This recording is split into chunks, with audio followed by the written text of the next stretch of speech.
Hey, what's up? Joe in Vegas back with another review at Sheeran. So I was looking forward to this. This show was supposed to be, I think, 2 or 3 weeks ago, maybe a month ago. And they actually started letting people into the stadium. And then they had this crisis where he's got a really cool stage. And one of the arms of the stage, I think, shifted like 2 or 3 feet in an hour or so, and they got really nervous that it wasn't set up right or there was something going on, and they couldn't figure it out. So it's the first time it's happened to me after thousands of shows. They canceled the show literally a couple hours before it started. Thankfully, I didn't even leave my house yet, but I was about to, and I had a friend who was already down there outside, and she had to leave. So he even said last night, I think that's only the second time in his entire career he had to cancel a show so late. The first time was for like lightning or thunder. So interesting situation, but they pushed it off for a month. The interesting part for me is the stage. So I was looking forward to this. I wouldn't say that I'm a huge Ed Sheeran fan. I've never told Alexa to turn it on or anything like that while I'm getting ready for work But I respect the guy, and I respect him in a world of shitty music. The fact that there's someone still or very few people still putting out good quality music with melodies and lyrics, I'll always have a ton of respect for you. The handful of hits that I knew were great. They're great songs. I like them. Again, never played them on my own, but they play them all the time. I think he's one of the most streamed artists of all time for sure. I know some of his songs are. So I was excited to learn more about his catalog, just to see him live. I was very curious to see how a single person, because I heard that he didn't have a band, which was not right. There was a band there for at least half the show. I was just curious how a single guy can hold down in a stadium of 70,000 people. It's kind of interesting. So what I was saying about the stage is it's interesting that the stage canceled the first show. I actually looked at pictures of it before. It looked like a pretty incredible stage. But to me, the stage turned out to be a distraction. The stage was something that made it a good show and not a great show.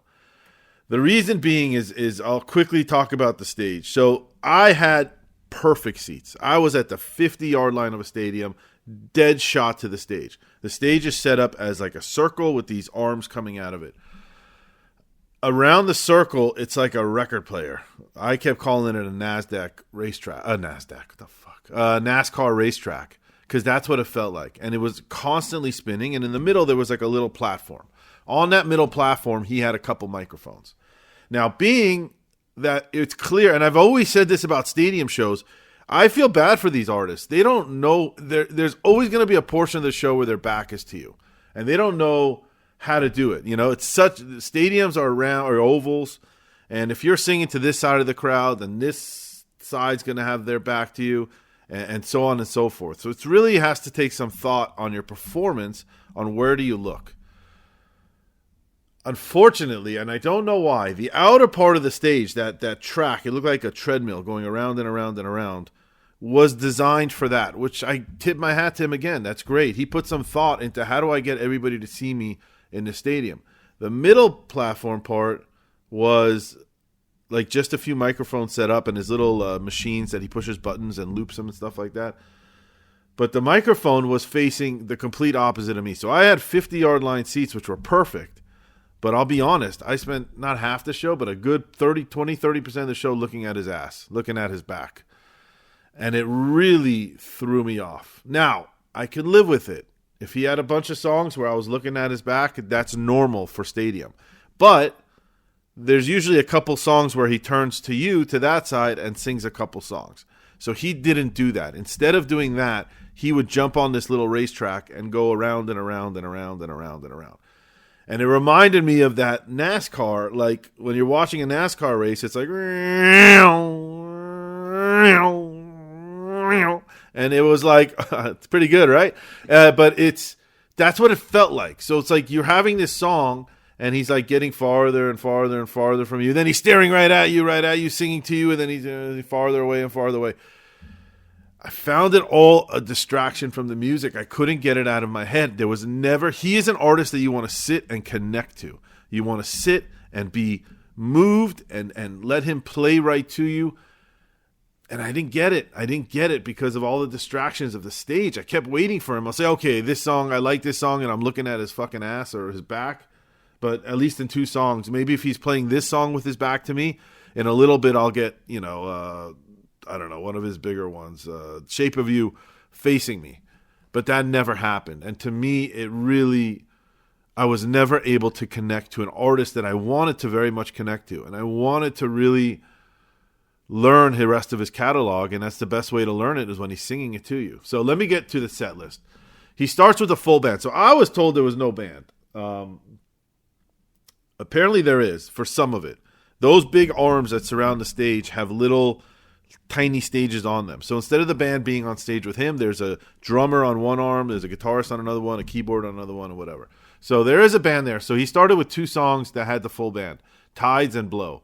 And then he did a little solo section where he did Shivers, A-Team, which is a great song, Don't, and then mixed in No Diggity in the next episode. And then he did Eyes Closed and Give Me Love. Now this, I was looking at the old set list. I think this was right here, where I noticed that he skipped Castle on the Hill. And I didn't know why, because I actually really like that song. And he skipped it. And I was starting to get bummed that I can't believe he's not playing that song, because his set list looked the same for every show he played, and he skipped it. So that was my first hint that something was coming. Next, he went back to the full band. He did American Town, River, Peru, South of the Border, I Don't Care, Beautiful People. He brought out his opening act, Russ, and they did a song together called Are You Entertained? He did End of Youth, Overpass Graffiti, Galloway Girl, where he brought his violinist, Alicia Enstrom, out. That was pretty good. Then he did his huge hit, Thinking Out Loud. I think he made a speech at this point that says, okay, you might not have known all those songs I just sang, but now I'm going to get into songs that everybody knows. So he did Thinking Out Loud, which is probably one of his biggest. Went back, the band went away, went back to solo. He did Love Yourself, which was the song he wrote for Justin Bieber. And he did Sing and Photograph. Back to the full band, and this is where he started talking about he really felt bad about having to cancel that show, that first show. And he knows how many people traveled and this and that, and he wanted to do something special. Ladies and gentlemen, he brought out Brandon Flowers from the Killers. Now, I'm a huge Killers fan. So for me, Brandon Flowers is a Vegas local. In case you don't know, the Killers are born and bred in Vegas. They are the perfect band to speak for the city, because they, I always say, like, U2 recently wrote a song about Vegas, and it sounds like a bunch of Irish guys who wrote a song about Vegas. The Killer sound reminds me of living here. There's something about it. They are writing about their experiences and the vibe and the sound. They are just Vegas through and through. So he brought out Flowers, Brandon, and they did Mr. Brightside, which was awesome. It was the first time of the night that I felt the crowd really got into the show.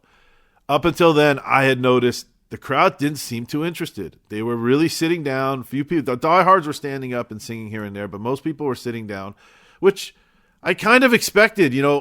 I thought this was going to be a really chill show, and he actually surprised me. And again, I'll tip my hat to him every time. He was really running around, screaming. I thought this would be a real, like, I went to see Paul Simon a couple of years ago. You're just sitting there and he's playing his guitar and it's awesome. And you're just connecting to the music. That's how I thought this would be. It's not. He's got a ton of energy. That guy must have ran 30 miles on his little circle treadmill last night. So I think the crowd or his fans were expecting to just sit and chill. So when you get there and he's running around going crazy, but everybody's kind of sitting down, the crowd just didn't seem too into it until Brandon Flowers came out. Then it really, it just brought a new energy, because that's what Brandon does. He's Mr. fucking Energy. He's awesome. Their songs are awesome, and he's awesome. Then together with Brandon, they did Castle on the Hill, which is why they skipped it early on in the show. They pushed it back for Brandon Flowers. Again, best 2 songs for the whole show for me. When Brandon came out, all of a sudden I'm like, this is a great show. This is now what, I don't know. It brought me to life. Went back to the solo part. He did Perfect and Bloodstream. Then he did Afterglow. And then for the encore, he did You Need Me, I Don't Need You, which was a really interesting song for him. It was like some rap song, but it was really long, and he was great. He killed that song. I thought he was fantastic in that song. Then he did Shape of You, which is massive, and Bad Habits, which is massive. So 26 songs. He gives you full money worth. I mean, he gives you everything he's got personally. He gives you a ton of songs, and so on and so forth. So, first of all, if you're looking at the pictures and wondering why the hell he's dressed like this, it was Halloween, and he's ginger, and it made sense to dress up like Chucky. So he was dressed up like Chucky. What can I say? I think it would have been a much better show with a better setup if I was on the opposite side of the arena, and I have no idea. You don't know where the front of the stage is when you book your tickets. If I was on the opposite side, I think I would have enjoyed it a lot more, like substantially more.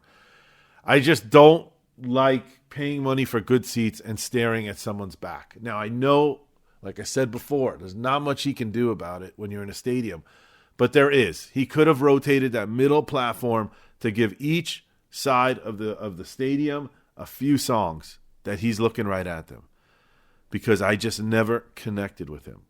Now, I don't want to give him, I'm not going to give him a bad review because it wasn't a bad show at all. It was a good show. It was a pretty good show, but it wasn't a very good show, and it wasn't an amazing show for me. I'm sure there are people that'll kill me, as diehards will beat me up in the comments, but I'm just telling you my opinion, and I'm being very honest, and it might be petty, but it's not petty. If I was on the other side of that stadium staring at him there were at least 5 songs where I watched his back the whole song. If I was on the other side, it would have been better, but I wasn't. And that's his decision, not mine. Scale of 1 to 10, I'm going to give it an 8.3. I think that's about right. I just never got into the show. I liked it. The music was great. He's so fucking talented. I am so happy he's in the music industry making music for kids and anybody, really. But he could have done the stage, which ironically pushed off this show, and it is a fantastic stage. It looks beautiful, and it's a cool setup. It just didn't work for an artist who is the type of artist that needs to connect or wants to connect or does connect with his fans. There's too much rolling around, too much back turn. I just want him to sit and look at our section and sing a full song, and I didn't get that once the whole night. That's why. Thanks for listening. I'm sorry. I really wanted to like this show a lot more than I did, and I just kept thinking the whole show, I just wish he would turn around for a few songs. And all right, I'm repeating myself. Thanks for listening. I appreciate it. Leave some comments. Let me know if you think what you thought. Subscribe, but if you feel the same about the stage, definitely help me out, because there are going to be some people beating me up. I will see you at the next show. Thanks for listening. Bye-bye.